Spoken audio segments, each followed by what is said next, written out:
సచిన్ రాజ్ అత్యాధునిక world class physiotherapy treatment తో అన్ని రకాల నొప్పులకు శాశ్వత పరిష్కారం. హలో ఎంఎన్ కశ్యప్ గారు. హలో నాగరాజ్ గారు. సార్, లైఫ్లో చాలామంది తప్పులు చేసిన తర్వాత కూడా జీవితాన్ని ఒక రేంజ్లో లీడ్ చేద్దాం అనుకుంటారు. అది కొంతమందికి మాత్రమే సాధ్యమవుతూ ఉంటుంది. బట్ ఇవాళ ఉన్న దాంట్లో ఏంటంటే, చేద్దామని అనుకున్నా కూడా కొంతమందికి సొసైటీ సపోర్ట్ చేయదు. అంటే ఒక ముద్ర వేసేస్తుంది, పలానా వాడు పలానా, పలానా వాడు పలానా అని చెప్పేసి ముద్ర వేసేస్తూ ఉంటుంది. సరే, అవమానాలు 1-2 అంటే తట్టుకోగలుగుతాం, కానీ ఒకేసారి గుంపగత్తుకు మన మీద ఎప్పుడైతే పడిపోతాయో దాన్ని తీసుకోవడం కూడా చాలా కష్టం. ఇవాళ పల్లెటూళ్ళలో కొన్ని చోట్ల మనం చూస్తూ ఉంటాం, పరుగు పోయిందని పరుగు హత్యలు కూడా చూస్తూ ఉంటాం మనం కొన్ని చోట్ల. అంటే ఒక మనిషిని కొంతమంది డీమోటివేట్ చేస్తే ఏ విధంగా ఉంటుంది అని అంటే, కొన్ని సందర్భాల్లో ఇట్ లీడ్స్ టు సూసైడ్, ఆ విధంగా ఉంటుందన్నమాట.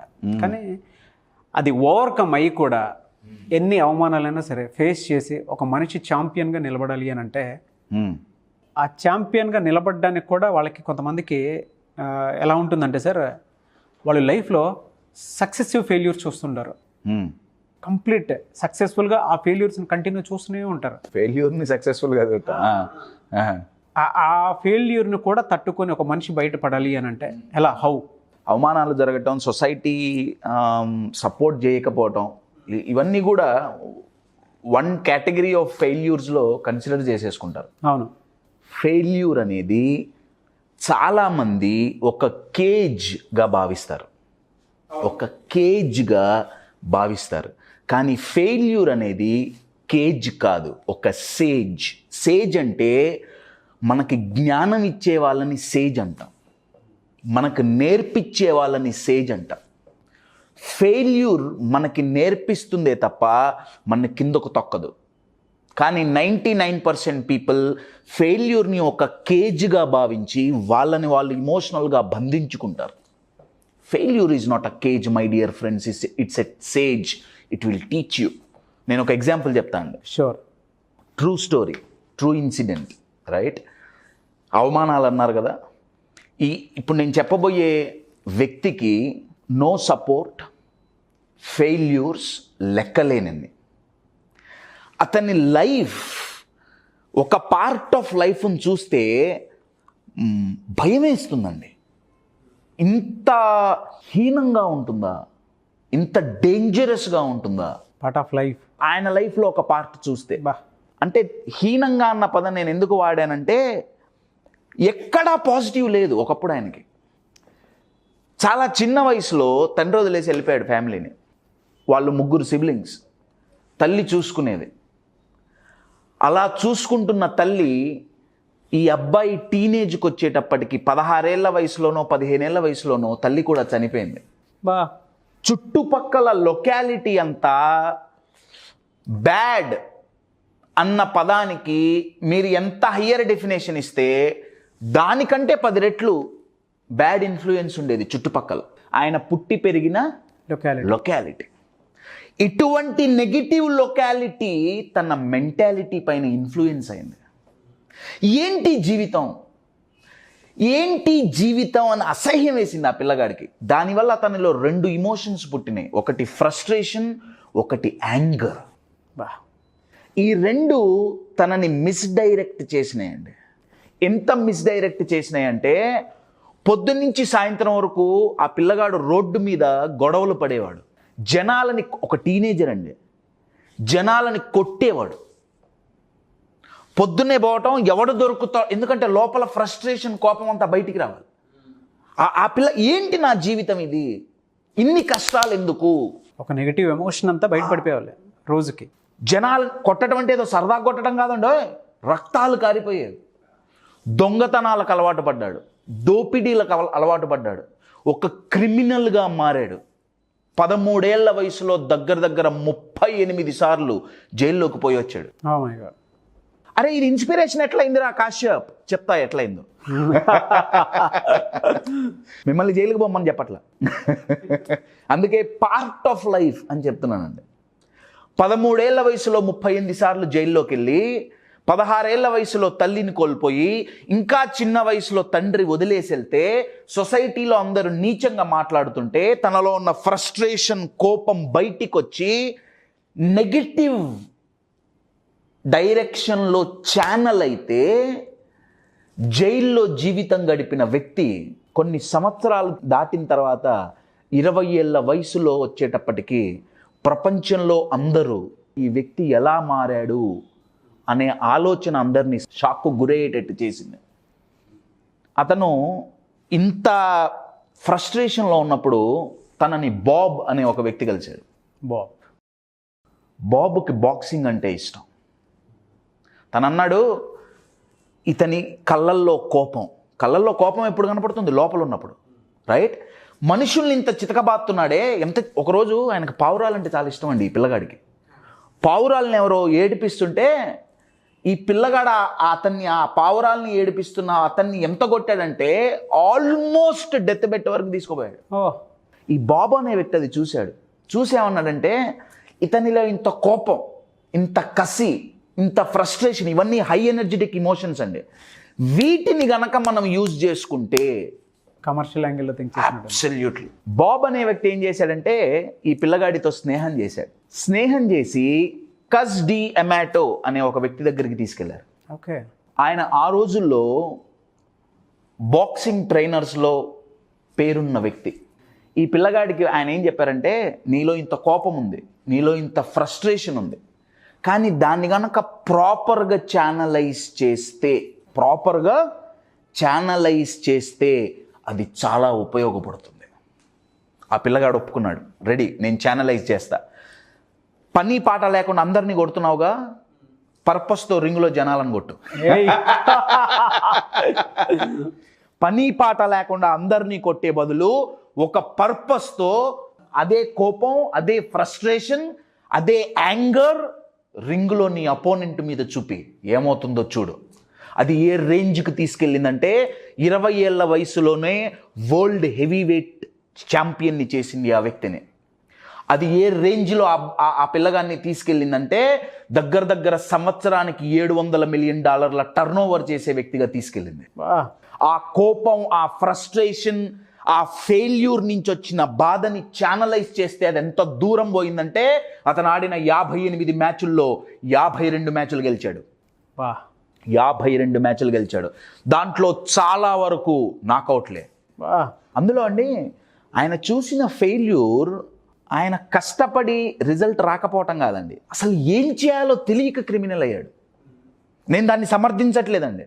ఆయన క్రిమినల్ పాస్ట్ గురించి నేను మాట్లాడతా. You're getting it? One of the most decorated, one of the most respected, one of the greatest champions in the history of boxing, Mike టైసన్ని ఈ బాక్సింగ్ కోచ్ కలిసి మైక్ టైసన్ యొక్క ఎనర్జీస్ని ఛానలైజ్ చేస్తే first ఆడిన ఒలింపిక్స్లోనే 2 గోల్స్ వచ్చినాయండి. First ఆడిన 26 మ్యాచ్లు గెలిచేశాడు. దాంట్లో 16 ఫస్ట్ రౌండ్ నాకౌట్. అంటే ఫస్ట్ రౌండ్లో మైక్ టైసన్ గుద్దిన గుద్దుకి అవతల అపోనెంట్ పడిపోయాడు. అందుకే నేను చెప్పేదండి, ఫ్రస్ట్రేషన్, యాంగర్, ఈ 2 ఇది గనక ఛానలైజ్ చెయ్యగలిగామా, my dear friends, there is lot of power. ఈరోజు ఇండియాలో ఎంతోమంది యూత్ ఫ్రస్ట్రేషన్తో, యాంగర్తో ఏం చేయాలో అర్థం కాకుండా ఉన్నారు. ఆ రెండిటి ఇమోషన్స్లో ఉండే శక్తి మామూలు శక్తి కాదండి. దాన్ని కనుక ప్రాపర్గా ఛానలైజ్ చేస్తే, డైరెక్ట్ చేస్తే, my dear friends, there is lot of power. ఈరోజున్న యూత్ మనం దీపావళి పండగలో ఉపయోగించే రాకెట్ల లాగా ఉన్నారండి. చాలా ఆ రాకెట్కి లోపల శక్తి ఉంటుంది, పవర్ ఉంటుంది, అన్నీ ఉన్నాయి, టాలెంట్ అన్నీ ఉన్నాయి. కొంచెం ఫైర్ ఉందా పైకి వెళ్ళిపోతుంది. మన యూత్లో ఫైర్ కూడా ఉంది. ప్రాబ్లం ఎక్కడంటే డైరెక్షన్ ఈజ్ అ ప్రాబ్లం. ఆ రాకెట్ కనుక డైరెక్ట్ చేయలేదనుకోండి, హైట్స్కు పోదు, పక్కింటున్న అంకుల్ లుంగిలో దూరుతుంది. మైక్ టైసన్ ఒకప్పుడు అంతే మిస్డైరెక్ట్ అయ్యాడు. నేను చెప్పాలనుకుంటుంది అది. You're getting my point. దాన్ని కనుక డైరెక్ట్ చేశామా, my dear friends, there is lot of power.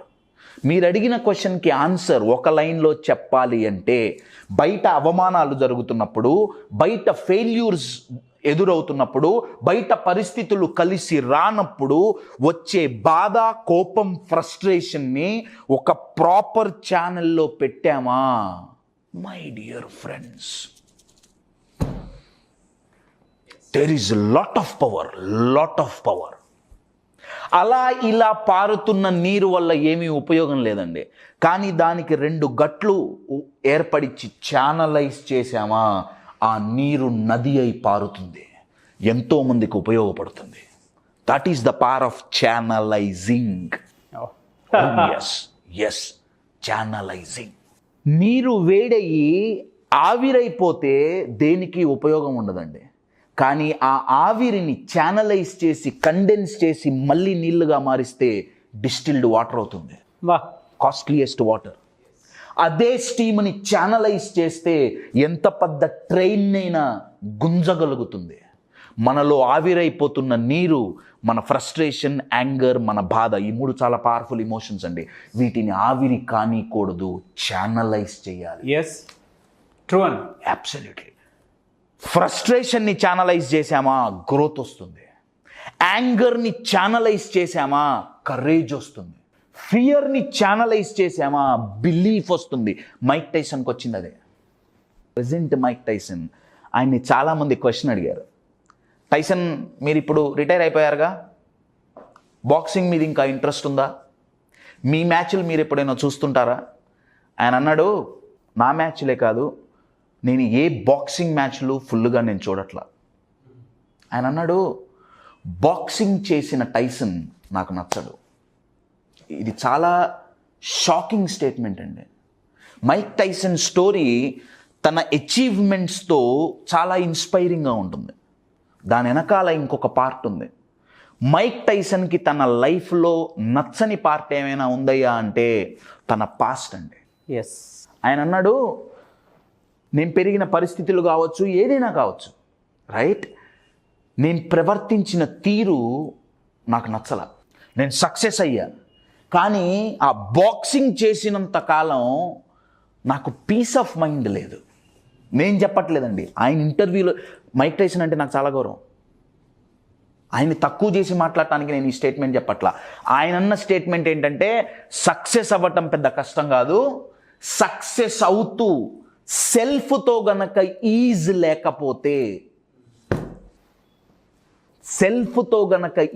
లేకపోతే ఆ సక్సెస్ జర్నీ ఈజీగా ఉండదండి.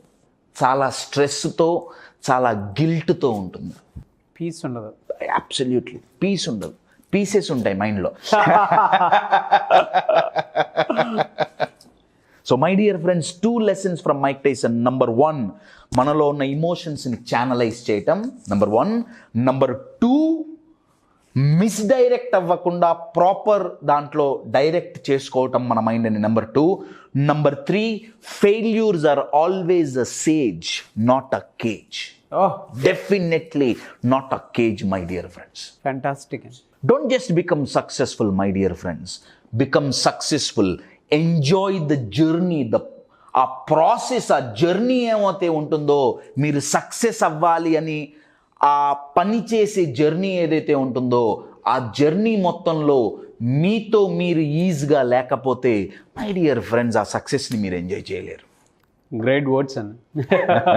ఎందుకంటే కొంతమంది అంటే ఇప్పుడున్న దానికి ఈజీగా హర్ట్ అవుతూ ఉంటారు. ఎదుటోడు ఏది చెప్పినా కూడా అది చిన్న చిన్న అవమానాలు కానివ్వండి, లేదంటే వాళ్ళ మీద ఏదైనా తప్పు వాళ్ళది కాకపోయినా శిక్ష వీళ్ళు అనుభవించాల్సి వస్తుంది. అటువంటి వాళ్ళు సొసైటీలో తిరగడానికి చాలా పెద్ద ప్రాబ్లం అవుతుంది. ఎందుకంటే ఎవరు సపోర్ట్ ఎవరు యాక్సెప్ట్ చేయరు, చిన్న చూపు చూస్తారు. దాని నుంచి బయటపడడానికి వాళ్ళు పడేటువంటి మనోవేదన ఉంటుంది చూసారా, అదే నిజంగా అరణ్యరోధన. అది వాడికి మాత్రమే ఆ 4 గదుల్లో తెలుస్తుంది. థ్యాంక్స్ ఫర్ సేయింగ్ దిస్ అండి. తప్పు కాకపోయినా శిక్ష అనుభవిస్తారన్నారే, మైక్ టైసన్ అలా 3 ఏళ్ళు జైల్లో శిక్ష అనుభవించాడు. ఆయన మీద ఒక రేప్ ఎలిగేషన్ వేశారు. వేసింది సొంత వాళ్ళే, ఎవరో కాదు. తను ఎంతగానో ప్రేమించిన వాళ్ళే తన ఆస్తి కొట్టేయటానికి, ఎందుకంటే కొన్ని లక్షల కోట్ల డాలర్లు అండి ఆయన సంపాదించింది, కొట్టేయటానికి ఆయన మీద రేప్ ఎలిగేషన్ వేస్తే 6 సంవత్సరాలు జైలు శిక్ష పడింది. తన కండక్ట్ ఆఫ్ బిహేవియర్ బాగుందని చెప్పి 3 ఏళ్లలోనో ఏమో రిలీజ్ చేశారు. తను రేప్ చేయలే, కానీ శిక్ష అనుభవించాడు. అట్లా అట్లా ఒకటి కాదండి, కోకొల్లలు మైక్ టైసన్ లైఫ్లో కోకొల్లలు. అప్పుడు వచ్చిన ప్రతి ఇమోషన్ని ఆయన బాక్సింగ్ రింగ్లో అపోనెంట్ మీదే చూపించాడండి. అందుకే ఆ పంచ్లో అంత పవర్ వచ్చింది. అంటే మీలో ఉన్న ఫ్రస్ట్రేషన్ ఇప్పుడు అంత ఇంకొకరు అనుభవం నేను కొట్టమనట్లా, అది బాక్సింగ్ కాబట్టి ఉపయోగపడింది. నా క్వశ్చన్ ఏంటంటే, మనలో ఉన్న ఆ నెగిటివ్ ఇమోషన్స్ వల్ల వచ్చే బాధ, కోపం, ఆ కసిని భయాన్ని కొట్టడానికి ఉపయోగించండి. మైక్ టైసన్ అపోనెంట్ను గుద్దినట్టు మీలో ఉన్న భయాన్ని గుద్దండి, ఏమవుతుంది? మీలో ఉన్న డౌట్స్ని కొట్టండి. ఫస్ట్ రౌండ్ కాదండి, విదిన్ సెకండ్స్లో నాకౌట్ అయితే